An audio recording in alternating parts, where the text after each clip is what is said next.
The rain falls heavy on the marble headstone. Marcus Caldwell kneels in his $1,000 suit, mud soaking through the fabric at his knees. He doesn't care.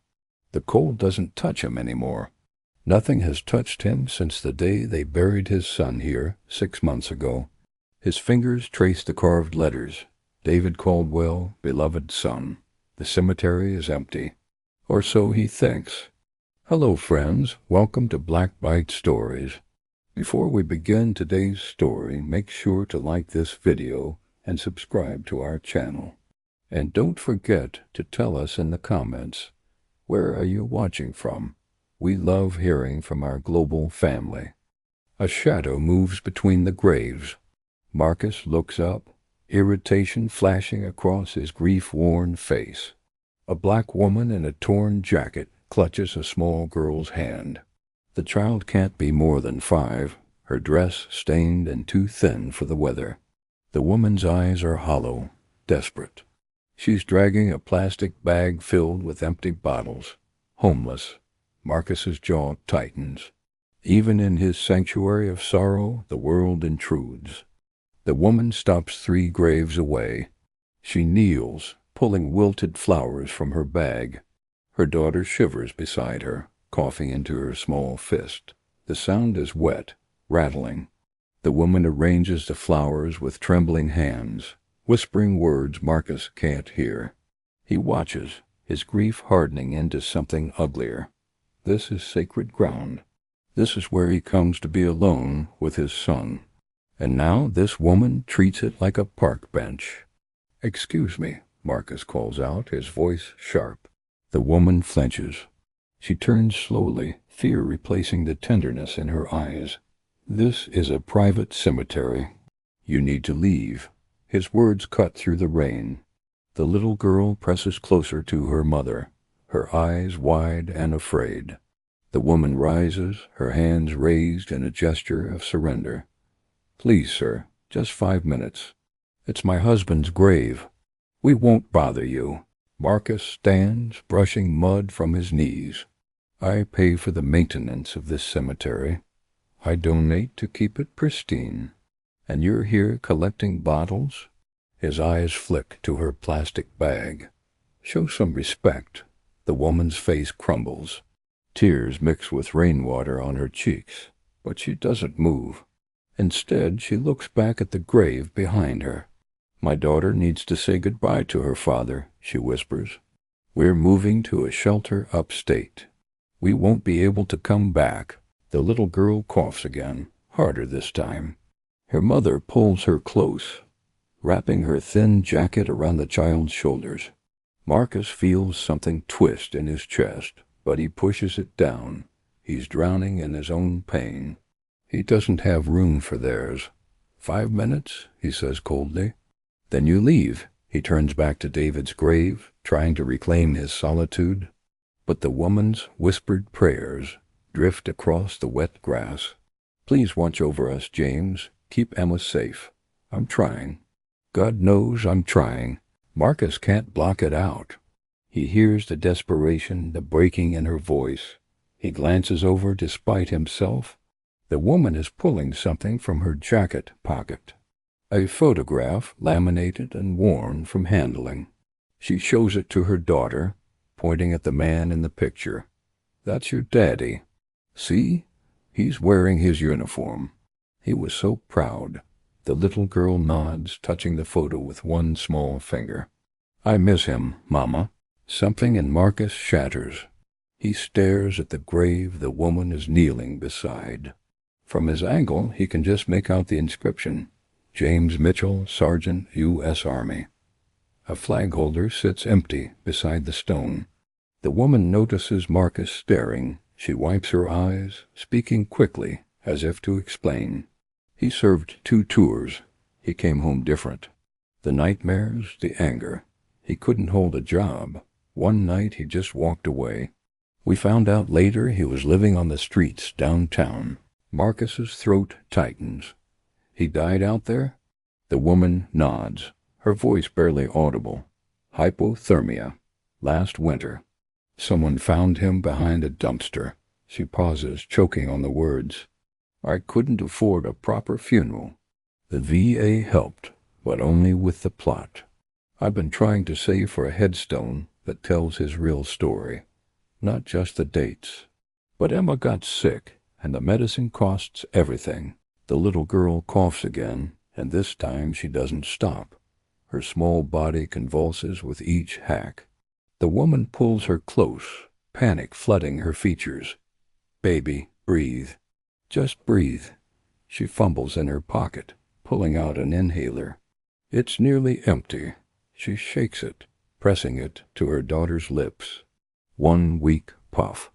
The coughing subsides, but the child's breathing remains labored, shallow, dangerous. Marcus is moving before he realizes it. He crosses the space between graves in 4 long strides. How long has she been like this? The woman looks up, startled.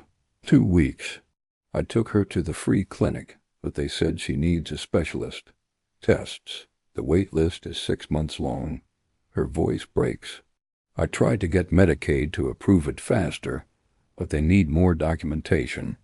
I lost our apartment while I was fighting with them. Now we're staying wherever we can.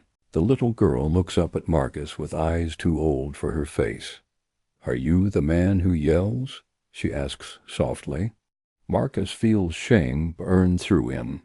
I'm sorry I yelled, he says, kneeling to her level. The mud soaks through his pants again. He doesn't notice. What's your name? She coughs before answering. Emma, like the book Daddy used to read me. Marcus's vision blurs. David had a book called Emma. He used to fall asleep with it on his chest. What's wrong with her? Marcus asks the mother. The woman's shoulders slump. The clinic thinks it's asthma. Maybe pneumonia. But without the tests, they can't be sure. They gave us the inhaler and said to monitor her. But it's getting worse. She looks down at her daughter, and Marcus sees something in her expression he recognizes. The helpless terror of watching your child suffer. The desperate rage against a world that won't save them. Marcus pulls out his phone. The woman tenses, probably thinking he's calling security. Instead, he dials a number he hasn't used in months. Dr. Sarah Chung, this is Marcus Caldwell. I need your help. He explains the situation in clipped sentences. The doctor agrees immediately.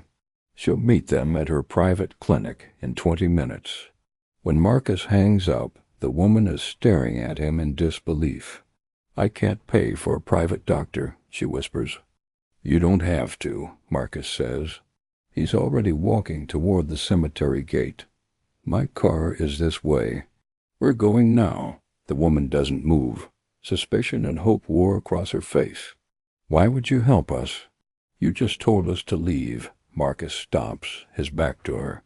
My son died 6 months ago. Leukemia. The best doctors in the country couldn't save him. But they tried everything. Every test. Every treatment.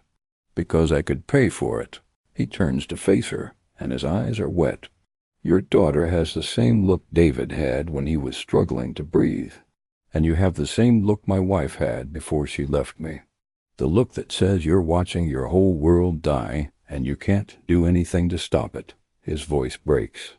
I can't bring my son back, but maybe I can help yours. The woman's resistance crumbles. She scoops Emma into her arms and follows Marcus through the rain. His Mercedes sits gleaming in the parking lot, absurdly out of place. He opens the back door, helping them inside. Emma stares at the leather seats like they're made of clouds. Mama, it's so soft.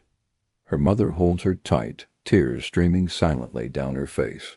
Marcus drives with his jaw clenched, fighting memories of the last time he rushed David to a hospital. Dr. Chung is waiting when they arrive. She takes one look at Emma and whisks her into an examination room. The woman tries to follow, but Dr. Chung gently stops her. Let me work. I'll come get you in a few minutes. The door closes. The woman stands in the waiting room, shaking. Marcus guides her to a chair. She sits like her strings have been cut. I don't understand, she whispers.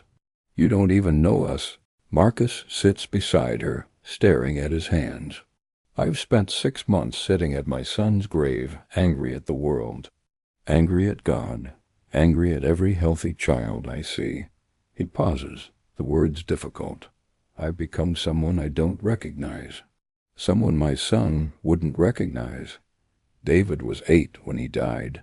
And you know what his last words to me were?" The woman shakes her head.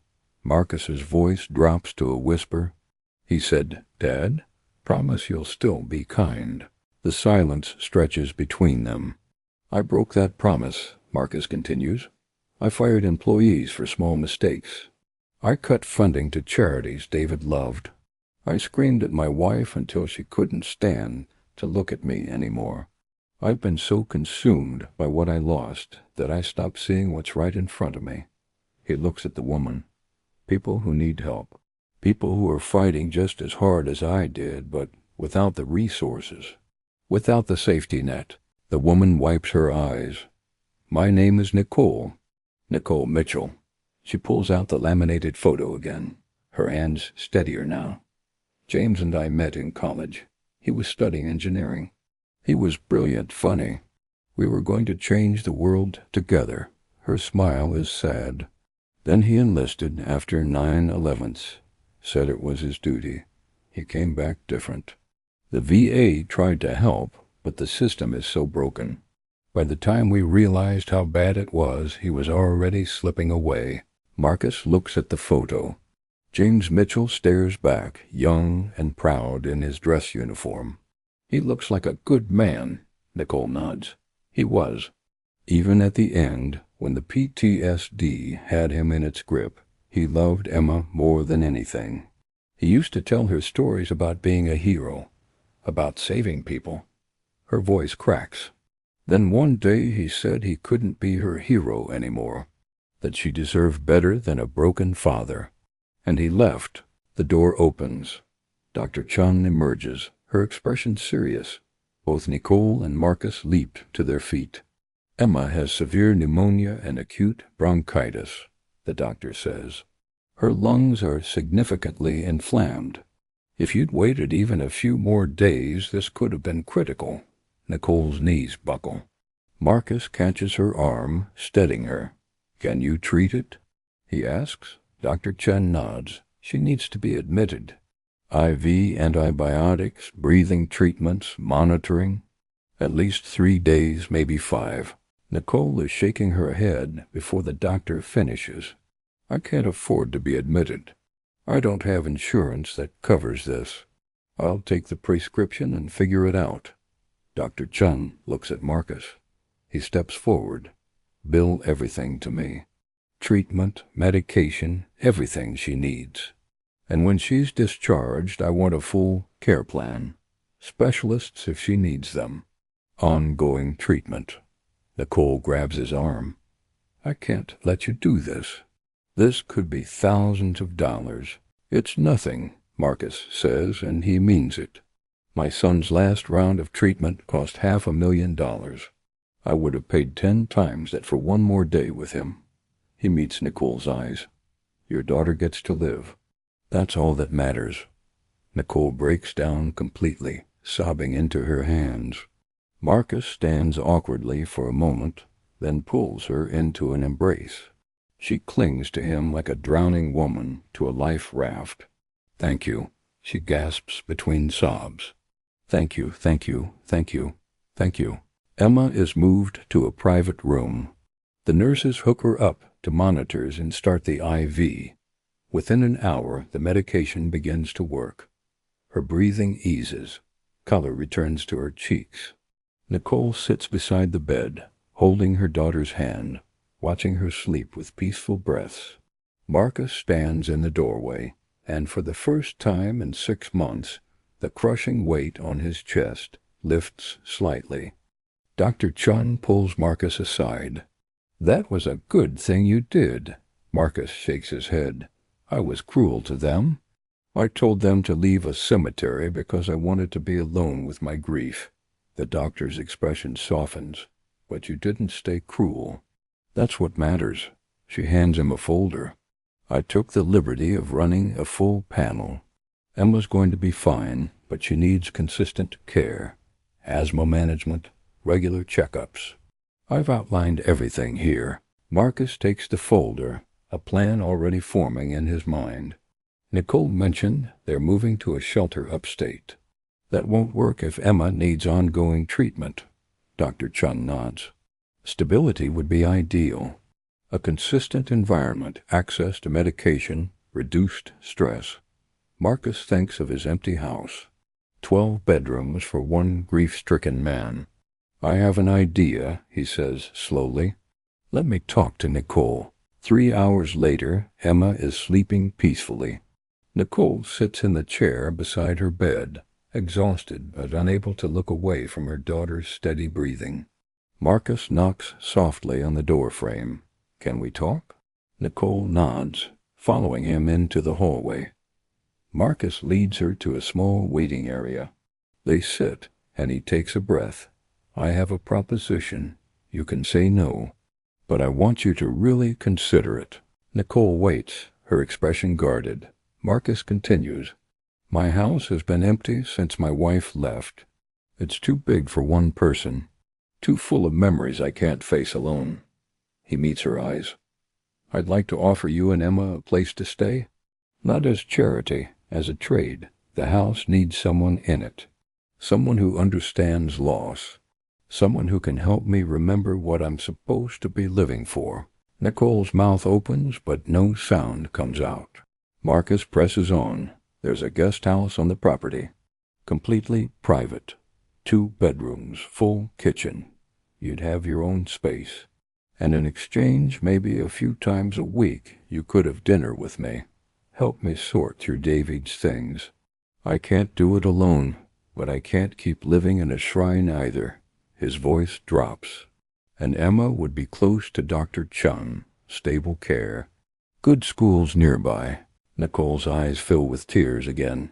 I don't understand. Why would you do this? You don't owe us anything. Marcus looks down at his hands. Maybe I owe it to David, to keep the promise I made him, to be kind. He looks back at her. Or maybe I'm just a broken man who's tired of being angry and alone, who sees in you and Emma a chance to do something right. Nicole is silent for a long moment. Then she reaches out and takes Marcus's hand. James used to say that angels come in unexpected forms, that sometimes God sends help in the shape of strangers. She squeezes his hand. I think you're our angel, Marcus Caldwell. Even if you yelled at us in a cemetery first. Marcus laughs, a sound that surprises him. It's been so long since he laughed that it almost hurts. 2 weeks later, Nicole and Emma move into the guest house. Marcus helps them carry in the few belongings they have. Emma is stronger now, her lungs clear, her laughter bright. She runs through the space with wonder, touching everything like it might disappear. Mama, look, a real bathtub. Nicole watches her daughter with tears of joy streaming down her face. Marcus stands in the doorway, and something in his chest loosens further. That night, they have dinner together in Marcus's main house. Nicole cooks, insisting that she contribute something. The kitchen fills with warmth and the smell of food. Emma chatters about the books she found in the house, about the garden she wants to plant. Marcus listens, and the silence that has suffocated him for months finally breaks. They eat together. 3 broken people starting to heal.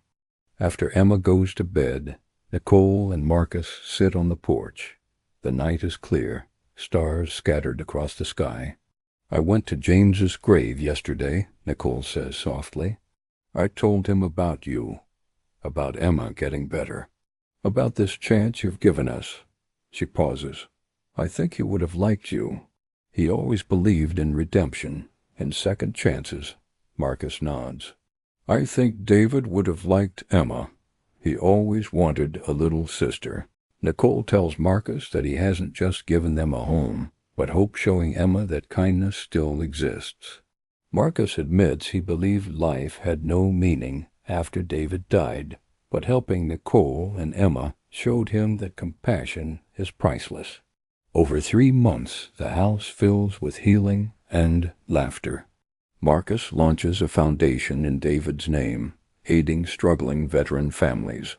At James's and David's graves, they honor their loved ones, realizing grief brought them together, but kindness made them a family.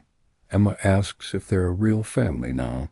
Marcus and Nicole answer together, "Yes, we are." The gates close behind them. Inside the cemetery, 2 graves sit side by side now. David's and James's, brothers-in-law united by the love of those they left behind. The wind rustles through the trees, carrying with it the promise of healing, of second chances, of the unbelievable power of one moment of kindness to change everything. Because sometimes the person you save at the grave is yourself.